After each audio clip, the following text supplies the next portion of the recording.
गीता सत्संग में आप सभी का स्वागत।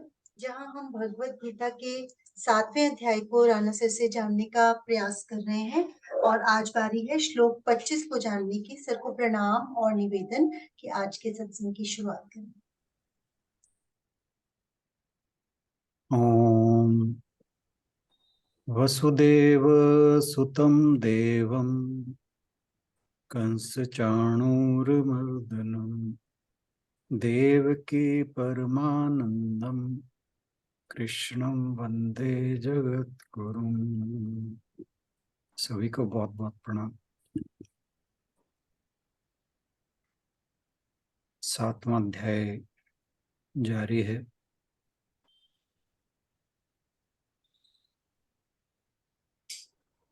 हमने कल 24वें श्लोक पर बात की, जिसमें भगवान ने कहा कि जो बुद्धिहीन मनुष्य हैं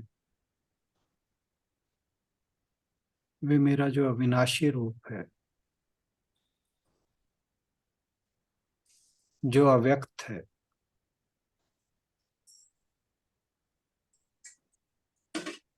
उस परमात्मा को मनुष्य की तरह ही शरीर धारण करने वाला हूं।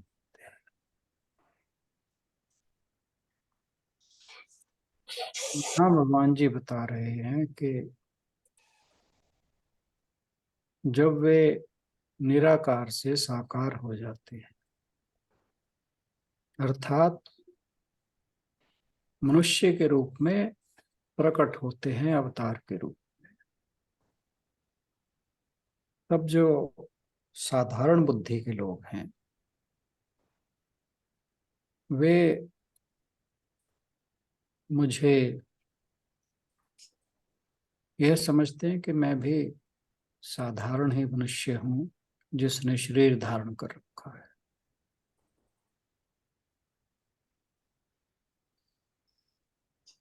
वे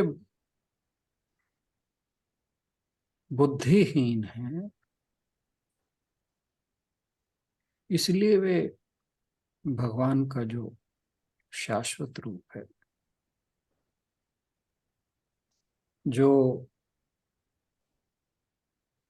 इंद्रियातीत है, दिखाई नहीं देता, ये सारी इंद्रियों से परे है, जिसे मात्र अपने अंतःकरण में उतरकर अनुभव किया जा सकता है। तो साधारण मनुष्य के बस का ये तो है ही नहीं। तो वो इन्हें, जो ये अवतार हैं, इन्हें एक साधारण व्यक्ति समझकर उल्टी सीधी बातें भी कह देता है। जैसे शिशुपाल, जैसे दुर्योधन, ऐसे बहुत से लोग, कंस, बहुत से लोग हुए हैं जो भगवान कृष्ण को पहचान नहीं पाए।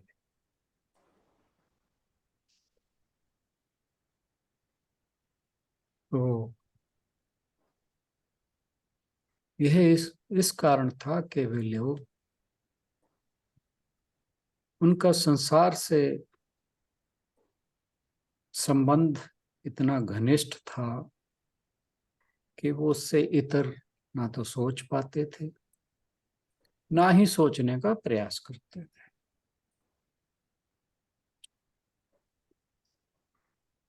वो समझते थे कि जो सामने हमारे,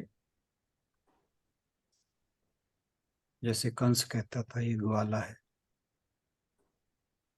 शिशुपाल कहता था ग्वाला है, दुर्योधन ने उन्हें ग्वाला कहा जब वे शांति का प्रस्ताव लेकर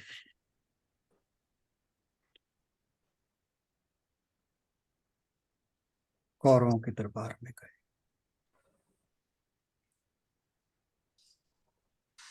वहां पर उसने प्रस्ताव को ठुकरा कर भगवान को जाने के लिए कहा।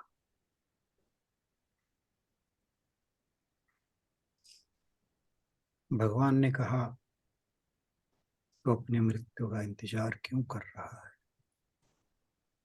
क्यों अपनी जान उतार देने पर उतारू है। इस बात से क्रोधित होकर दुर्योधन ने कहा अपने दरबारियों को, अपने जो वहां पर सुरक्षा कर्मी थे, कि गिरफ्तार कर लो इस ग्वाले। ये शब्द थे उसके। ज्यादा आगे नहीं हम जाते इस प्रसंग में। तो कहने का भाव है कि जो सामान्य व्यक्ति है, जिसकी बुद्धि में अभी विवेक जागृत नहीं हुआ है, वे भगवान को अपने बीच होते हुए भी पहचान नहीं पाते। इससे आगे के श्लोक में, यानी जो हम आज करने जा रहे हैं 25वां श्लोक, उसमें भगवान जी क्या कहते हैं वे आज हम जानेंगे, उस पर चर्चा करेंगे। इस चर्चा को शुरू करें उससे पहले गुलशन बहन जी को अनुरोध के श्लोक पढ़ दें। ओम श्री परमात्मने नमः। अथ सप्तमोऽध्यायः। श्लोक नंबर 25।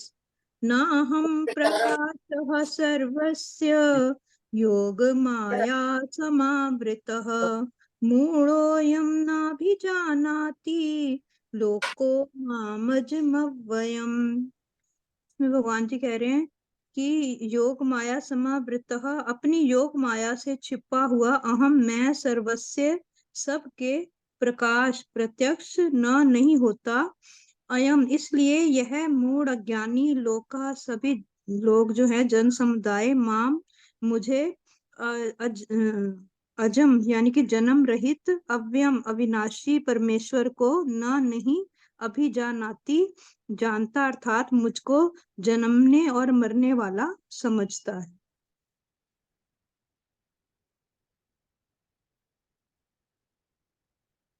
तो भगवान जी यहाँ कह रहे हैं कि जब वे इस संसार में स्वयं को प्रकट करते हैं तो वे अपने को माया द्वारा ढक लेते हैं, उसमें छिपे रहते हैं। अब यदि समस्त जगत के अधिष्ठान के रूप में कोई दिव्य तत्व विद्यमान है, कुछ ऐसा है जो हर जगह है, तो फिर क्या कारण है कि सब लोगों के द्वारा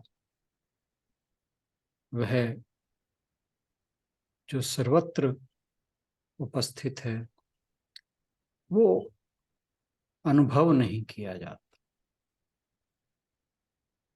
क्यों हम परमात्मा से भिन्न जीव के समान व्यवहार करते हैं और जो अपना अनंत स्वरूप है उसे पहचान नहीं पाते?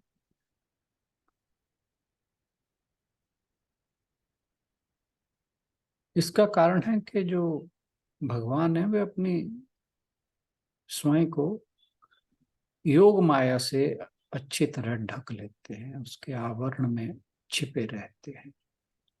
बिल्कुल ऐसे ही जैसे मृग मरीचिका के, जो मृग मरीचिका है वो रेत को ढक लेती है,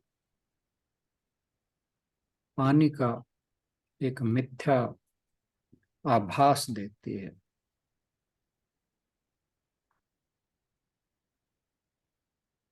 वे अपने आप को माया से ढके जरूर रहते हैं पर माया उनको नहीं छू पाती। योग माया उनकी शक्ति जरूर है, उससे वो अपने आप को ढक भी लेते हैं, लेकिन स्वयं वे माया से, योग माया से बिल्कुल ऐसे अलग रहते हैं जैसे कमल का पत्ता पानी में।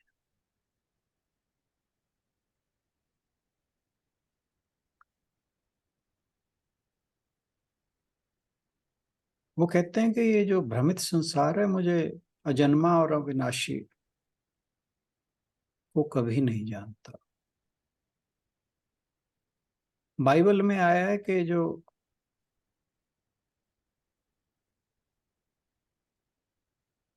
जब यीशु ने अवतार लिया तो संसार ने उसे नहीं जाना, संसार ने उसे नहीं पहचाना, उसने जिसने सब कुछ बनाया।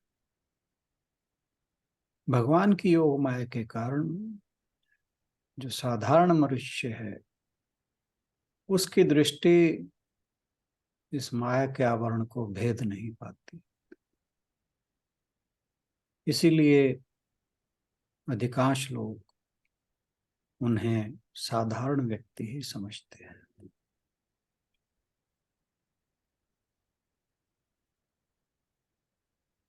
इसी कारण जो ज्ञानी है उन्हें यशोदा पुत्र या दशरथ पुत्र मानते हैं।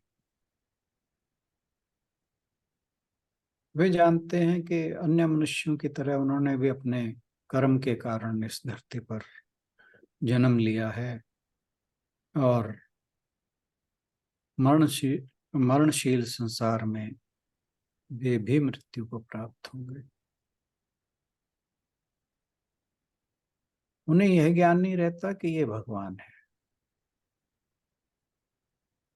आप देखिए कि अर्जुन भगवान के साथ दिन रात रहता था, इसीलिए वे उन्हें साधारण मनुष्य अपना सखा समझता था। उसे ये तो था कि इनमें कुछ अलग शक्ति है, लेकिन भगवान कभी नहीं समझा। इसीलिए वो पूछता है अपरम भवतो जन्म परम जन्म विवस्वतः, कि हे भगवान आपका जन्म तो अब हुआ है, सूर्य का जन्म बहुत पुराना है। इसलिए अगर आपने कल्प के आदि में इस योग को जो आप मुझे बता रहे हैं वो सूर्य को कैसे बताएगा?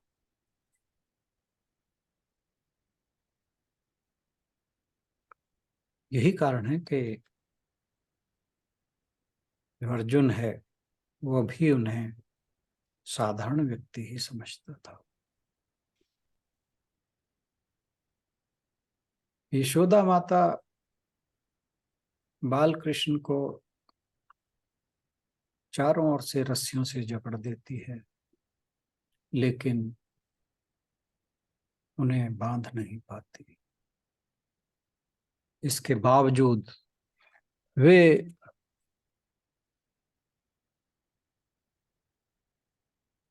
उन्हें अपना बालक समझती है।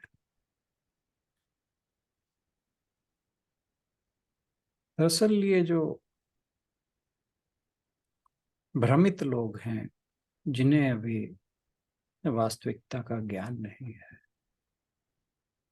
ये लोग अव्यक्त को पहचान नहीं पाते, समझ नहीं पाते। वे केवल वही देख सकते हैं जो व्यवहार से कर रहा है। कौरवों ने कहा कि कृष्ण तो केवल एक सारथी है, वहां बैठे हैं और अर्जुन को ला रहे हैं। अर्जुन जहां चाहे उन्हें अपना रथ ले जाने के लिए कह सकता है। वे ये नहीं देख सकते कि कृष्ण तो सबको ला रहा है, वह सबका सारथी है, ना केवल अर्जुन का।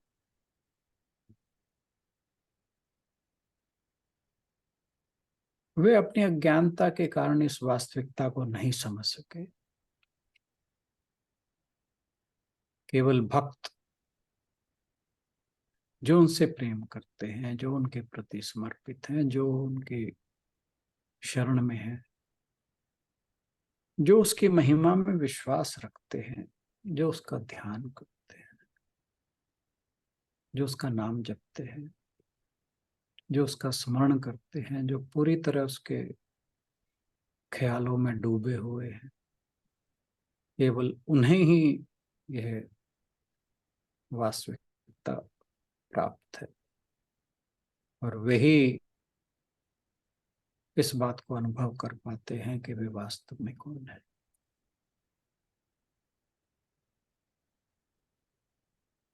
जिनकी भगवान के प्रति अनन्य भक्ति रहती है वे भगवान को पहचान जाते हैं।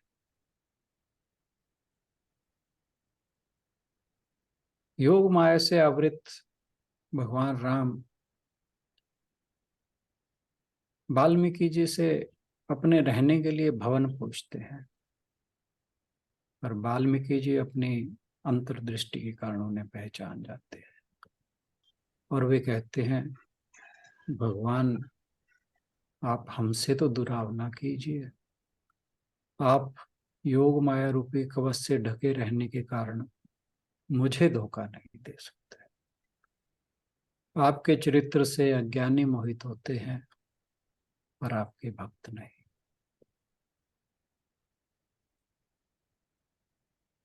तो भक्तों के सामने वो प्रकट हो जाते हैं। वो कहते हैं कि मैं सबके सामने क्यों प्रकट हूं, इनके सामने प्रकट होने में अपना समय बर्बाद क्यों करूं, इससे क्या लाभ होगा। इसीलिए मैं अपने आप को ढकता हूं, अपने आप को छिपाता हूं। समय समय पर मैं इस पर्दे को थोड़ा सा हटा देता हूं, जैसा कि वे अर्जुन के लिए करते हैं। वे अर्जुन की आंखों से पर्दा हटा देते हैं, तब अर्जुन को परम सत्य का आभास होता है। वे केवल परम वास्तविकता को ही नहीं, हर चीज में हर किसी में कृष्ण को देखता है। जब उसे वो भगवान ज्ञान देते हैं फिर उसे सब और भगवान कृष्ण नजर आते हैं। वह देखता है कि केवल कृष्ण ही हैं और कुछ है ही नहीं।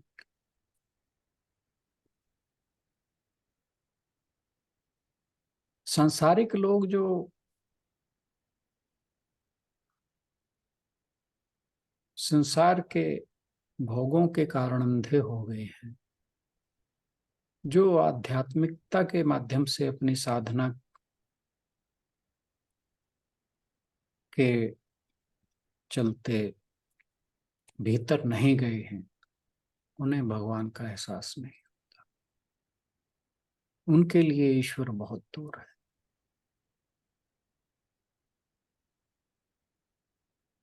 जबकि जो उन्हें अलग अलग तरीकों से प्यार करते हैं, चाहे वे एक प्रिय के रूप में, एक पति के रूप में, एक दोस्त के रूप में,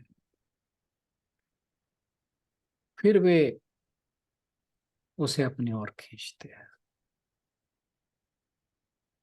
और वो भक्त भी उन्हें अपनी ओर खींचता है। तो दोनों एक दूसरे को अपनी ओर खींचते हैं। फिर वे स्वयं को भक्त के सामने प्रकट करते हैं।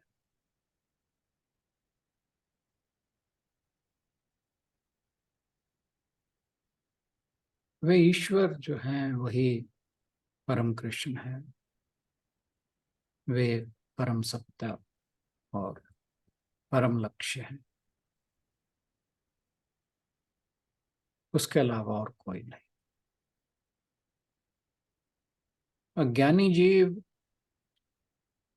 विषय भोगों में नित्य सुख की खोज तब तक करता है जब तक जो माया का आवरण है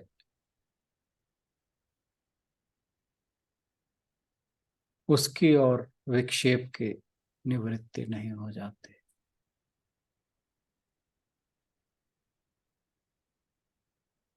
जब हम सूर्य से दूर खड़े होते हैं तो हमें अपनी छाया लंबी मालूम देती है, लेकिन जब सूर्य की धूप सिर पर आ जाती है तो वही ठीक पैरों के नीचे आ जाती है। उसी प्रकार भगवान से दूर रहने पर माया बढ़ती है, और जब वह भगवान को अपने मन में विराजित करती है तब घट जाती है।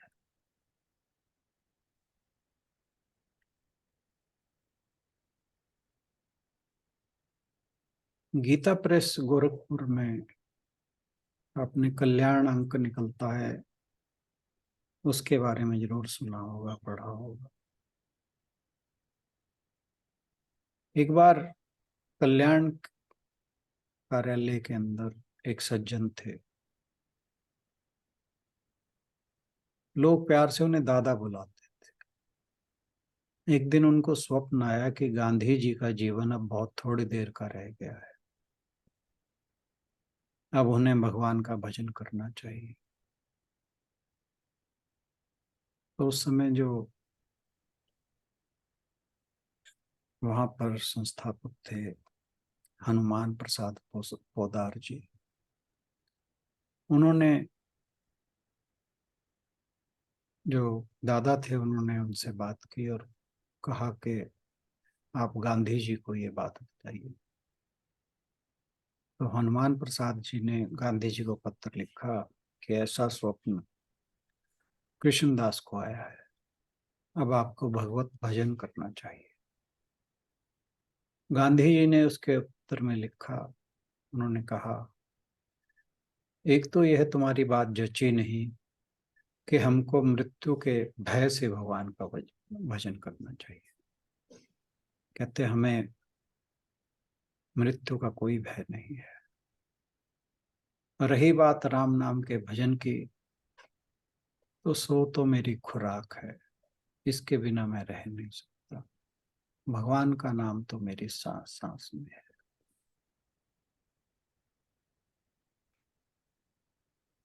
भगवान कृष्ण का जन्म एक सामान्य मनुष्य की तरह नहीं हुआ। जब उनका प्राकट्य होना था, वे उस समय महाविष्णु के रूप में प्रकट हुए, लेकिन अपनी मां देवकी की प्रार्थना के कारण वो महाविष्णु का जो उन्होंने रूप धर रखा था उसे छोड़ दिया और वे एक बालक के रूप में माता देवकी की गोद में आ गए। क्योंकि माता ने कहा था कि भगवान, आप एक शिशु के रूप में अपना रूप ले लें, यह महाविष्णु का रूप त्याग दें। क्योंकि वसुदेव और देवकी की ऐसी आत्म साक्षात्कारी अवस्था थी कि वह भगवान को देख सकते थे। पिछले जन्मों में दोनों ने, जो दोनों यानी देवकी जी और वसुदेव जी, दोनों महान योगी थे और हजारों वर्ष तक उन्होंने तप ध्यान आदि किया था। और उनकी एकमात्र इच्छा थी कि वे भगवान को अपने पुत्र के रूप में पाएं और कुछ नहीं। इसी तरह यशोदा और नंद की भी, वो भी महान योगी थे और उनकी भी इच्छा केवल भगवान के बचपन का आनंद लेने की थी। तो भगवान कृष्ण ने एक ही अवतार में दोनों की इच्छाएं पूरी की। इसलिए उनकी दो माताएं थी, एक से उनका जन्म हुआ और दूसरी के लिए उन्होंने अपनी बचपन की लीला की। लेकिन माया के द्वारा उन्होंने जो अपना स्वरूप ढक रखा था, उसके कारण भगवान कृष्ण को भी बहुत कष्ट उठाना।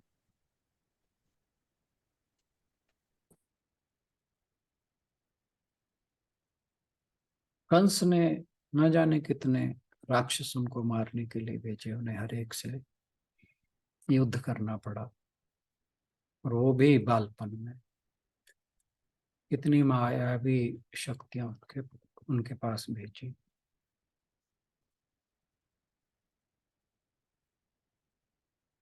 यहां तक कि एक बार किसी ने शिकायत की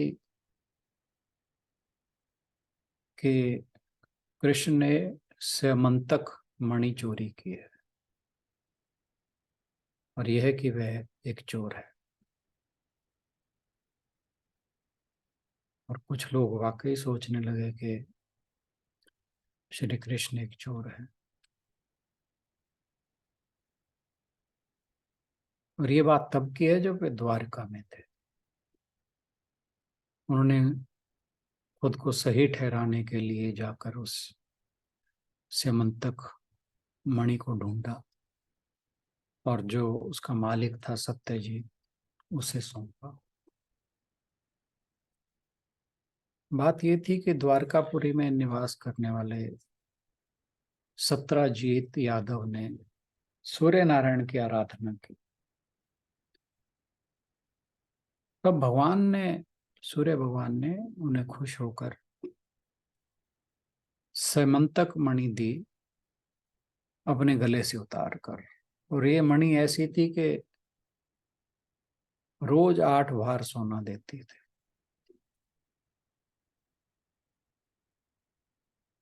मणि पाकर जब सत्यजीत यादव द्वारिका लौटा, तो श्री कृष्ण ने उस मणि को पाने की इच्छा व्यक्त की। सत्यजीत ने वह मणि भगवान को ना देकर अपने भाई प्रसेनजीत को दी। एक दिन प्रसेनजीत घोड़े पर चढ़कर शिकार के लिए गया। वहां एक शेर ने उसे मार डाला और मणि ले ली। फिर जो रीछों का राजा जामवंत था, उस सिंह को मारकर मणि लेकर गुफा में चला गया।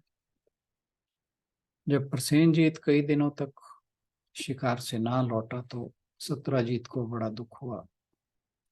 उसने सोचा कि भगवान कृष्ण ने ही मणि प्राप्त करने के लिए उसका वध कर दिया। अतः बिना किसी सत्य की जानकारी जुटाए उसने भगवान को बदनाम करना शुरू कर दिया कि कृष्ण ने ही प्रसेनजीत को मारकर स्यमंतक मणि छीन ली। इस लोक निंदा के कारण भगवान कृष्ण बहुत सारे लोगों को लेकर प्रसेनजीत को ढूंढने वन में चले गए। वहां पर उन्हें देखा कि प्रसेनजीत को शेर द्वारा मार डाला गया है, और शेर को रीछ द्वारा मारे जाने के चिन्ह उन्हें दिखाई दी। रीछ के पैरों की खोज करते करते वे जामवंत की गुफा पर पहुंचे और गुफा के भीतर चले गए। ये जामवंत वही है जो त्रेता में भगवान राम के सीता की खोज में जिन्होंने मदद की थी, और हनुमान जी को उनकी शक्तियों का एहसास करवाया था। तो वहां जब अंदर गए गुफा के अंदर, उन्होंने देखा कि जामवंत की पुत्री उस मणि से खेल रही। श्री कृष्ण को देखते ही जामवंत जो है वो युद्ध के लिए तैयार हो गया। युद्ध छिड़ गया। गुफा के बाहर श्री कृष्ण के साथियों ने उनकी 7 दिन तक प्रतीक्षा की, क्योंकि अंदर युद्ध चल रहा था। फिर वे लोग उन्हें मरा समझकर पश्चाताप करते हुए द्वारका लौट गए। इधर 21 दिन तक लगातार युद्ध करने पर भी जामवंत श्री कृष्ण को पराजित न कर सका, क्योंकि वो राम भक्त था और रीछों का राजा था, बहुत बल था उसके अंदर। लेकिन जब वो भगवान कृष्ण को पराजित ना कर सका, तब उसने सोचा कि कहीं ये वह अवतार ही तो नहीं जिसके लिए मुझे रामचंद्र जी का वरदान मिला था। और जब उसे ये बात ज्ञात हुई तो उसने अपनी कन्या का विवाह श्री कृष्ण के साथ कर दिया और मणि दहेज में दे दी। श्री कृष्ण जब मणि लेकर वापस आए तो सत्यजीत अपने किए पर बड़ा लज्जित हुआ और इस लज्जा के कारण प्रायश्चित रूप उसने अपनी पुत्री का विवाह श्री कृष्ण के साथ कर दिया।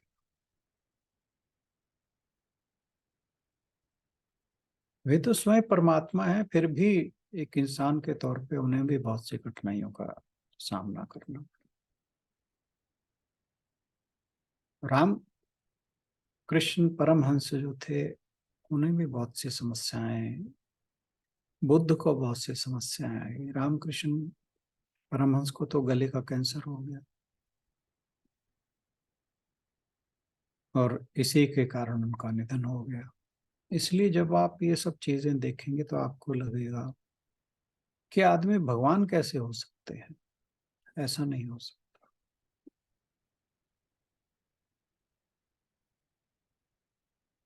ऐसा विचार बहुत से लोगों के मन में आएगा, लेकिन जो लोग आध्यात्मिक हैं, जिन्होंने भगवान के नाम का जप करते करते अपना अंतःकरण शुद्ध कर लिया है, वे इन चीजों को देखने में सक्षम हो गए। देखने में क्या, अनुभव करने में सक्षम। तो भगवान जी छिपे हुए क्यों हैं? इसलिए हैं कि आप उनको पहचानने के लिए कुछ साधना करें। वे चाहते हैं कि उनकी प्राप्ति के लिए आपके प्रेम को, आपकी उत्कंठा को, आपकी उत्सुकता को, आपकी व्याकुलता को, आपके प्रयास को देखकर वे प्रसन्न हो उठे कि ये मेरी प्राप्ति के लिए कितना उत्सुक है, कितना व्याकुल है। वे आपकी आकुलता, व्याकुलता और उत्सुकता को देखकर बहुत आनंदित होते हैं और बढ़कर आपको गले लगा देते हैं।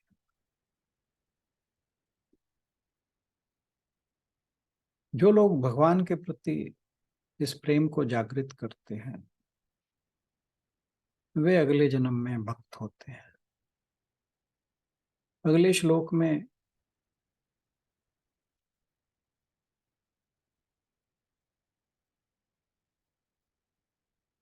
तथा अगले 4 में से 3 श्लोकों में कुछ सुंदर सत्य दिए गए हैं तथा श्लोक 27 तथा 28 में वैज्ञानिक दृष्टिकोण का प्रतिपादन किया गया है। इनके बारे में आगे चलकर हम जानेंगे। आज के लिए इतना ही। बहुत बहुत धन्यवाद। Thank you everyone.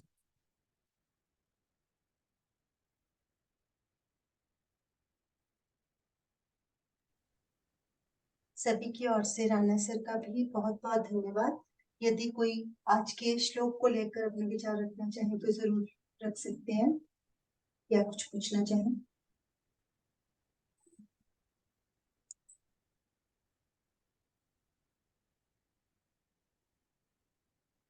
चलें समापन की ओर। हाँ जी जी।